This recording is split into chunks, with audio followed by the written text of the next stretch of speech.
a rare occasion where I allow a cap to meet the Motor Matters hat and match the pride of place that the hat always gets. But read why this cap is allowed to be over here. Yep, it says it all. Ford Focus RS. And just in case you didn't pick up the RS, a look down there on this mean front spoiler as well. The front treatment. You can't believe what it looks like behind you, coming up behind. Of course, it's got all the features like daytime running lights. Something else that this car has. Check it out over here. The very special blue painted Brembo brake calipers as well. Because you want to have all that go, you've got to have stopping power to go with it. You come around, oops, hang on, is this a family hatchback? Oh, maybe not. Look at that rear spoiler. Yep. That's a very, very practical family hatchback, or so it looks. But boy, oh boy, is it very, very special. Check out, not one, but two serious exhaust pipes over there. Both of them growling, spitting, and let me tell you, spluttering when you put it out, power down. Because this thing, and I call it a thing, this machine, uses the Ford 2.3 litre 4-cylinder EcoBoost engine. 257, I repeat, 257 kilowatts, a lot more than the same engine's application in the Mustang. Also puts out 440 newton meters of torque with 460 on overboost for very, very short periods of time. Talk about a mean machine. Let's look inside, because there are quite a few differences from, of course, your family hatchback.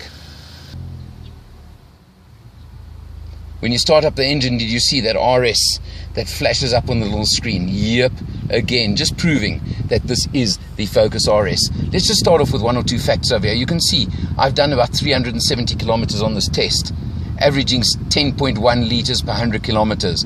But sorry, you don't worry about fuel economy in this car. It's the last reason you ever buy a Focus RS. You buy it for the performance, you buy it for everything else except worrying about such mundane trivialities as day-to-day life and fuel economy. Sorry, you just don't. Across the top of the dash, you'll see there's a couple of extra little gauges over there giving you your boost bars and oil pressure, etc. Just to tell you again, it means business. You come down to the center console and it's got the Ford Sync 2. So you've got the touch control simply on the radio, for example, and you press there, you change radio stations just with a little press of the button, etc. Very simple, very easy to work, and it certainly works nice and easily. It does have voice control as well, obviously phone, climate, etc. Down over here, now you think you're in a luxury car, don't you? Because of course it's got dual zone climate control, got all of those things as well. Looks nice, doesn't it? Then you come to, note the blue on the gear knob. That's that Ford Performance Blue coming through again. 6-speed manual gearbox. And this is where you've got to accept, this is a sports car, through and through. It's got the most amazing gear shift. It's very positive, but it is slightly heavier. It's also, of course, got the 3 aluminium pedals at the bottom. I say 3, yes. The clutch, a touch heavy maybe sometimes in traffic use. But I don't know. I certainly wouldn't buy this car for daily use in traffic. Sorry, this is not built for that. It's got your Recaro seats. You can see the high-backed seats. Performance seats all the way over here. And touches like that. Then it's got something very special. If you come down back to the center console, you can switch off your DSC. That's one thing, and that's a fairly minor thing you can do on this car. But it's this button over here that performs all the magic. And with a little push of the button, you can make magic on this car. Because when you push the button, it changes modes. I said drive mode, and look over here. You press the button once, and it's in normal mode now, isn't it? You press it once more, and it goes into sport. One more, racetrack. That's right, racetrack. And then there's something that only Ford could get away with. Look at that. It's called drift mode. And if you go into drift mode with a few presses of a few buttons, and you also then turn out that DSC that I mentioned to you earlier, it's full-on Ken Block hooligan drift mode. I was lucky enough to go on the launch of this version a couple of months ago, where we were on a skid pan with everything switched off in drift mode. I think it's the most fun I've ever had on four wheels. But you can only do it in incredibly controlled, safe circumstances. To the extent that I've read and heard rumors that the Australian market have actually requested Ford to remove drift mode from this car. But it depends on you if you want to have fun or not, doesn't it?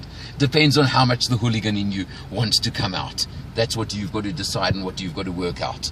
The practicality continues because it is, as I've said before, a 5-door hatch. So you've certainly got a spacious back seat, 3 in the back, not a problem at all. But I don't know if they'd enjoy the ride if you're in drift mode or racetrack mode. But it's not what you buy this car for. This car has won awards throughout the world. It's something pretty unique. It's something incredibly expensive. And I'm going to end this video by telling you, what would it compete with? Well, the GTI Club Sport or Club Sport S, sure. Certain of the really special Megane versions, maybe. The Civic Type R, yes, they're all in the same group. Don't forget the Mercedes AMGs and of course the BMW M's. They all come into this group. The Audi RS's, I can't leave that out. This is the only one that stuck to the formula of essentially manual gearbox only. And I have left out something else. It does have four-wheel drive, all-wheel drive, and obviously intelligent so that it can apportion the drive to front, rear, each wheel, each side, etc. automatically as and on demand. It's got all of that, all built in. This is one smart car, that is for sure. And what would you pay for all of this? Let me round it off to 700,000 Rand.